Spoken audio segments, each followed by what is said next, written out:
Oh no, we're getting invaded. Let's see what happens.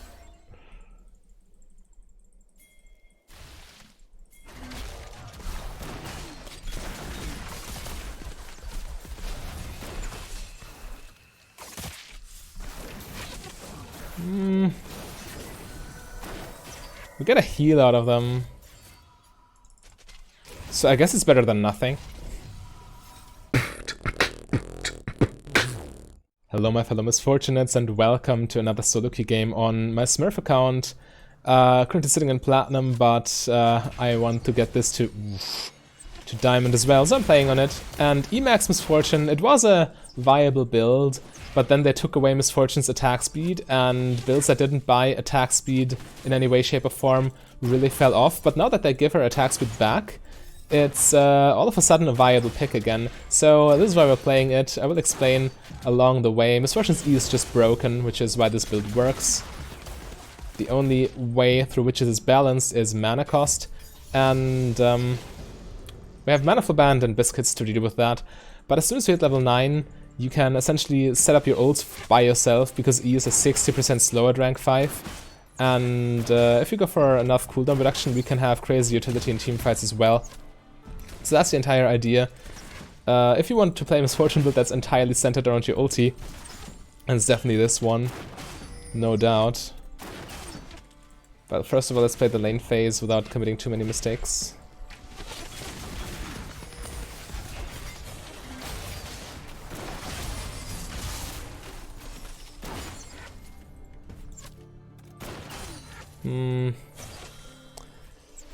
We should poke more before going in.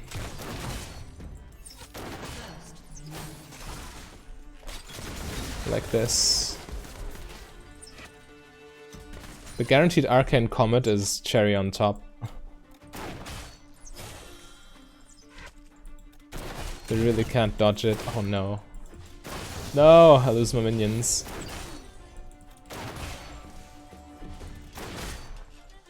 Okay, I'm only 1 CS behind, could be worse.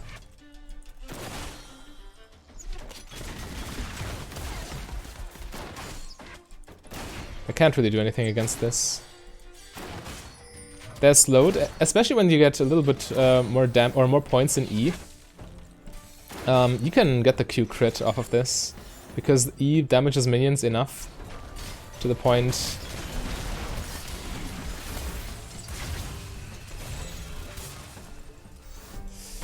Ooh.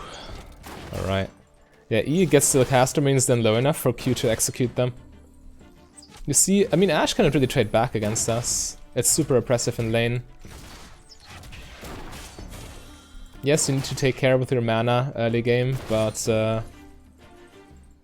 after a few games you get the hang of it.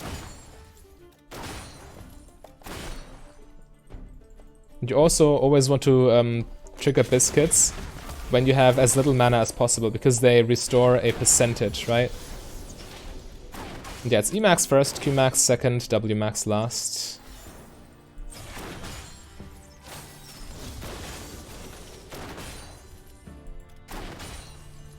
We missed a lot of CS though.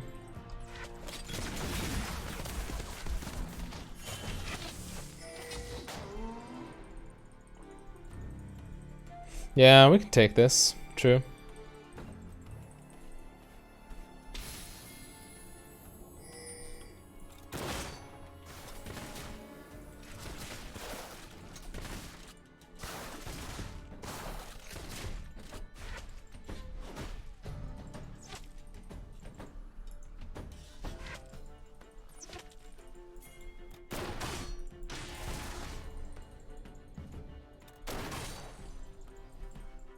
They don't know Graves is here.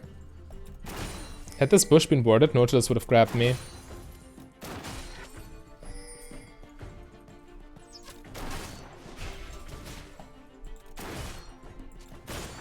As soon as Ashe gets in E range, we will kill her, I think. Okay, she uses W to farm now.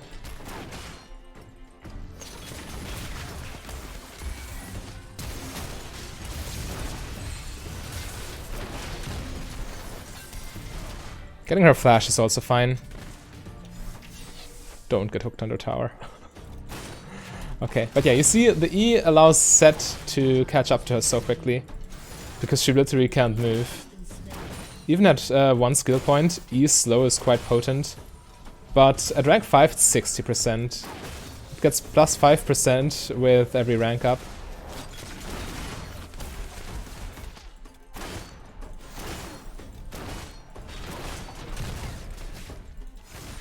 I need this under tower. Oh, well, I think it's good enough. I need to not die here. That's the most important thing. And killing the melee minions makes it so my melee minions at least walk into tower range and get killed. Yeah, okay, perfect. Nautilus doesn't even attempt to hold it. So first item, Umbra Glaive. It's quite a reliable item. It's the most efficient lethality item in terms of gold value per stat gained. And we don't need an early Ghostblade because we do have the free boots from our rune page. This build also works surprisingly well, even when you don't have a lot of gold, simply because a lot of power comes from 5 points in E, and the fact that you spend all the gold you do have on damage. You don't buy boots, you don't buy anything but attack damage and lethality, so it's definitely worth. Oh no.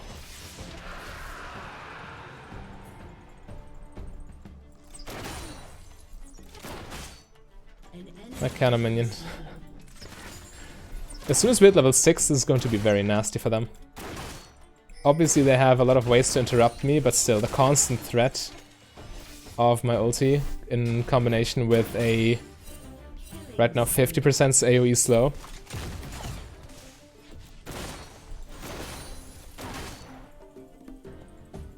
Another aspect of this build, or this playstyle, is you have surprising wave clear.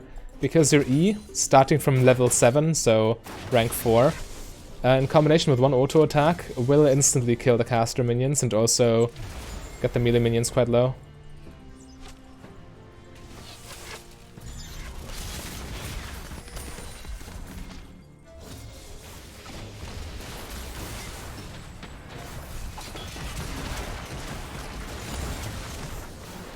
Nice.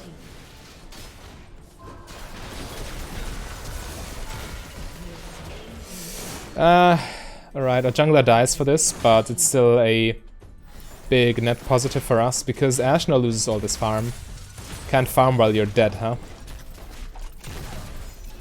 And if you clear an additional wave, then we ensure our wave stays under that tower for even longer. I should be fine.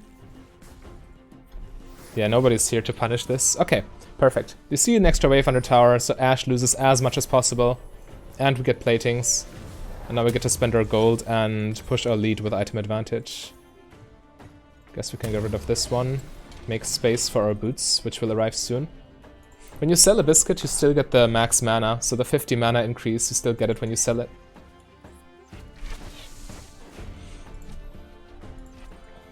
This is a tough game though, we're playing against 2 assassins who have very easy target access.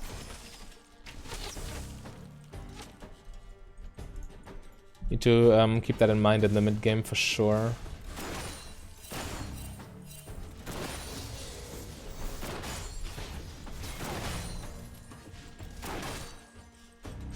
Yeah, bot lane miss.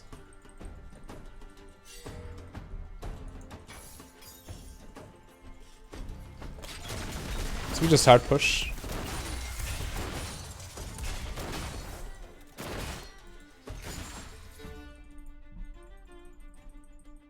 When an enemy, or when your lane opponent is going for a roam, you punish them best by hard shoving the wave, because then you take platings, they lose farm, because the tower takes the minions. You see we clear casters in one auto when we cast E.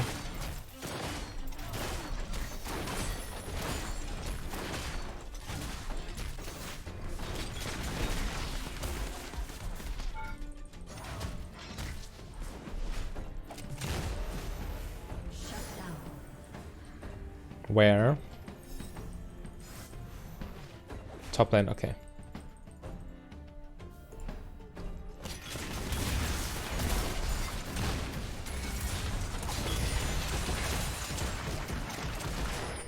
It is Ashe instantly dropping.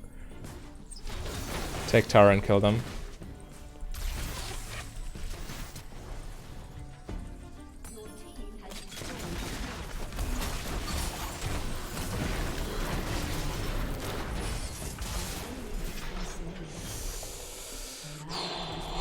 For a second I thought we would be getting nothing out of this. And just die. Yeah, that was super risky. We essentially got heal baited, didn't we? Because without Ash's heal, this would have been 2 free kills. Oh well. Let's base, let's get our items.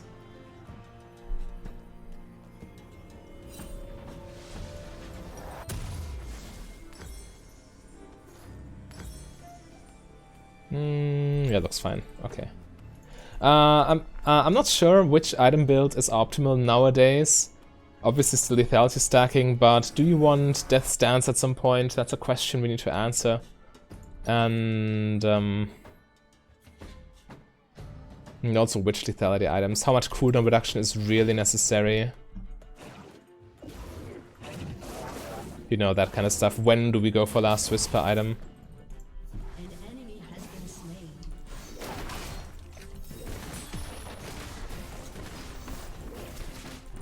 I think we need to throw in Sanguine Blade in there somewhere. It's just too good an item.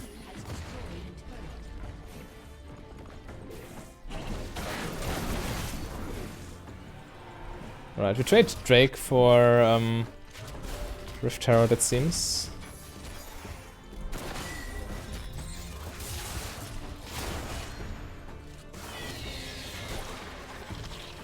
This is a good time to take the top tower. Nocturne is also far away, so you don't need to worry about him. And yeah, we're in a good position to just push 2 towers, I think. We have 4 people here.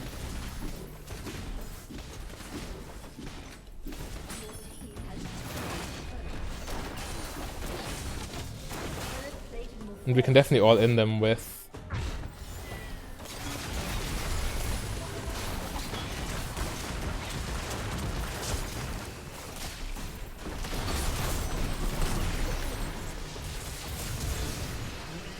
Yeah.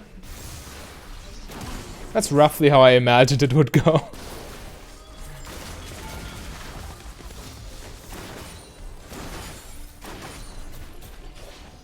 Now we can take the inhibitor, can't we?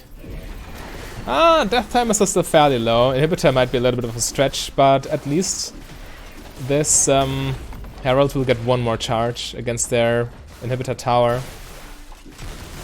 But yeah, they're respawning already. So we need to retreat now. No, no, no.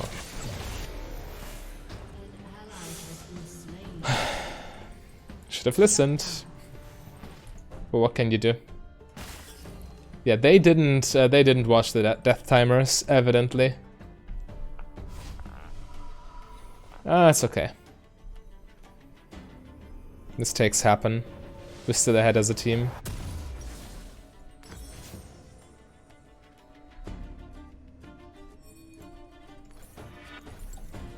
I also need to place my control ward soon. Actually, against Akali, I do want healing reduction. Yes, we are threatening with one-shots, but if we full combo them with ulti, they're overkilled anyway. Whereas if we only get 1 auto off or something, at least the healing reduction stops them from going 1v5. 1v5.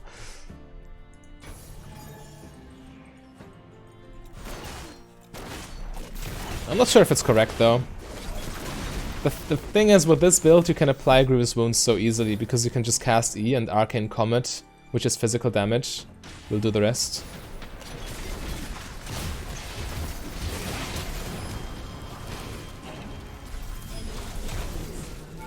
Oh, I should have pressed R. Okay, he still died. For a second I thought he would get away.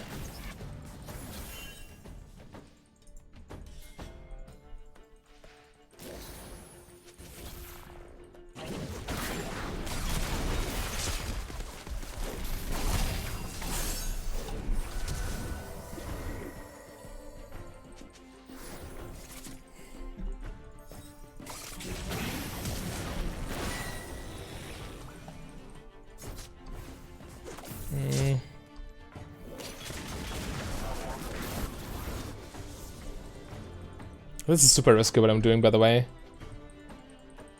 Low HP.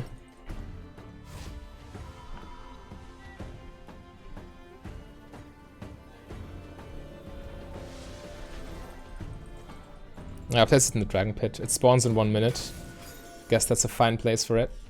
I mean, one longsword is not really the biggest power spike ever, but sitting at 300 HP with no means of regeneration, I'm kind of forced to buy, or to go back and buy.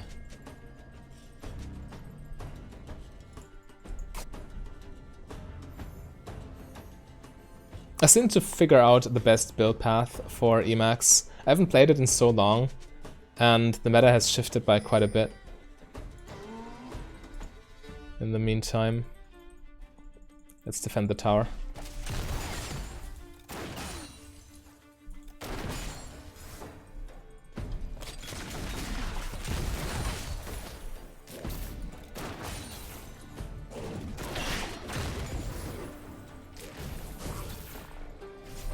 Drake in 15. Yeah, definitely correct control ward there.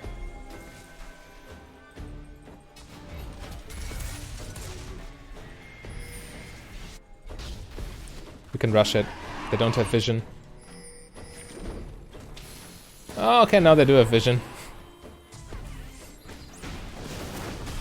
Nonetheless, they don't see its health bar, so the chance that they steal it, yeah, okay. Uncontested.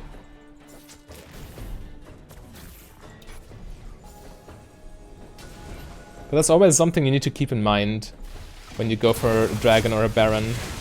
Is there a slight chance the enemy can steal it? The answer is yes, you probably should not go for it. Unless you're super far behind and need to do something desperate.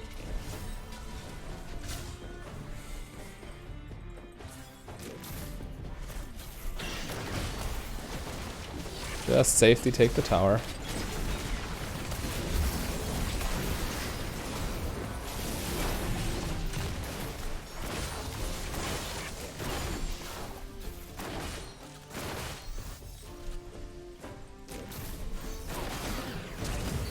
Ooh. Okay. That was quite well played by Kyle. Or Kale, or how is she pronounced? I have no idea. Kyle is the South Park character, right? So I guess it's Kale. Who knows?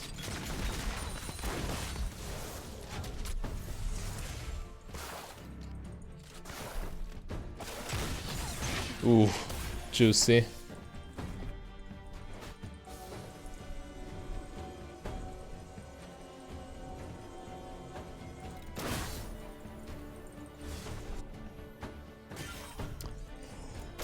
I want this.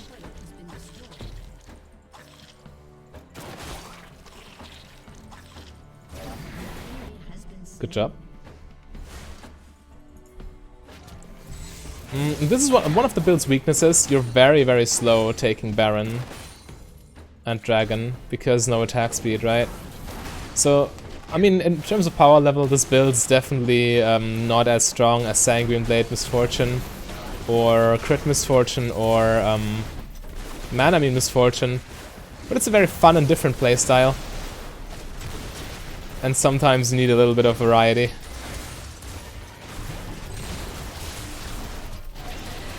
Yeah, we should get this.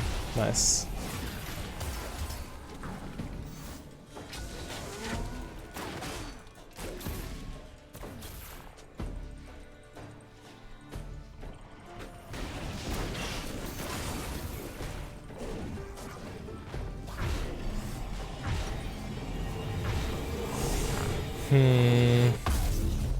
Actually, why not? The last Whisper item at this stage of the game is a big power increase. It's a higher damage increase than any lethality item because it also penetrates base armor. The difference is obviously higher with Lord Dominic's Regards because it's 10% more armor penetration. But Mortal Reminder is still a good pickup here.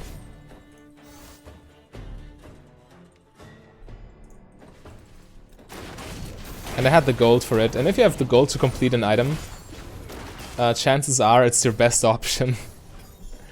Because sitting on... I'm also semi-slot locked at this point because, you know, my inventory, it's quite cluttered. But, yeah, sitting on Ghostblade components... Ooh. Yeah, sitting on components is always worse than sitting on completed items, obviously.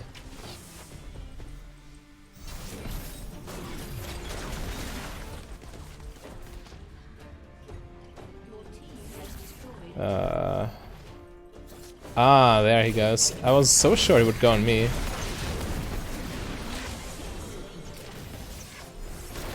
The curse of ADC. All the assassins are in you, but not in this. Not this time for some reason.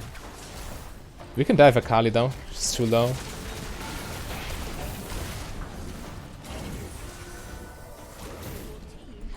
Right, fair enough. We still get the tower, and we get Ashe's heal. Yeah, we got this game on lockdown, don't we?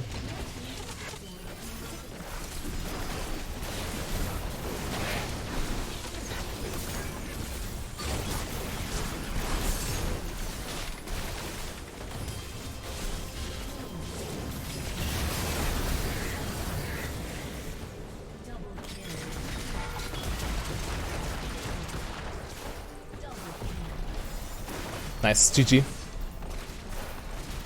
The Vel'Koz Misfortune tag team. Yeah, Arcane Comet Emax, loads of fun to play. You have a lot of agency throughout the game. Yes, it has its weaknesses, but it also has its merits. Leave a like if you enjoyed, and if you want to see more Lethality Misfortune, then click the link on your screen right there. A big thank you to all my Patreons and channel members. If you want to become a Patreon yourself, just go to patreon.com/mfdb. But if you rather save your money, you can support me for free by clicking the like and the subscribe button.